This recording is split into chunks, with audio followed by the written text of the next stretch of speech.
Maybe it's a matter of good timing, or maybe it's just an issue that continues to plague us, but the new animated film Zootopia makes a strong case for tolerance in all aspects of life. In a fully realized animal world, a young rabbit named Judy wants to live in the big city and serve on the police force. Cops, however, don't just want any bunny in their midst, and they make it fairly hard on her. Then she discovers a number of residents are missing, and they're not the usual prey, they're predators. She gets a tip from a sly fox, and suddenly the two are discovering plenty about each other. There's a whole Godfather vibe to part of this film, and a lot of well-realized communities that would be perfect in a theme park. The film's storyline doesn't always impress, but there's a message here, a lot of nice voice work by Jennifer Goodwin, Jason Bateman, and Alan Tudyk, and a bunch of cuddly characters just made for Easter gift-giving. Zootopia is a far better film than we'd expect at this time of year. It's a spring break you never thought you'd be taking.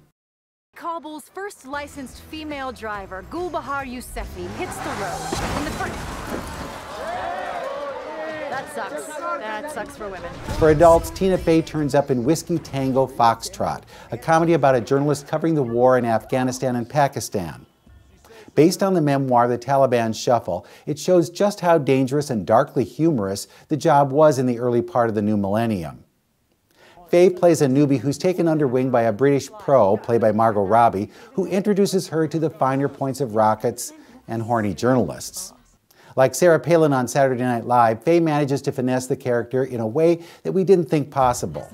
She's great in both serious and comic moments, serving as our tour guide through a world we'd never want to visit. Now, if the movie falls apart, and yes, it does, it's in the number of issues it raises in the course of 2 hours. There's a lot here to stomach, but Faye does her best to help the directors through the landmines that are built in. While Whiskey Tango Foxtrot might not be another victory cry for journalists, it does suggest that conflict isn't as simple as politicians seem to make it. Billy Bob Thornton is great as a general who teaches Faye a lesson or two, and Martin Freeman is a charming Scottish photographer. But really, this is Faye's film. Thanks to WTF, she doesn't have to play Amy Poehler's sidekick anymore. And finally this week, there's London Has Fallen, a sequel to Olympus Has Fallen. Once again, the President of the United States is in jeopardy, and it's up to Mike Banning, played by Gerard Butler, to pull him through. Thanks to a series of terrorist attacks, none of the world leaders is safe. Sure enough, they're one by one picked off until Butler figures out how to get his president to safety.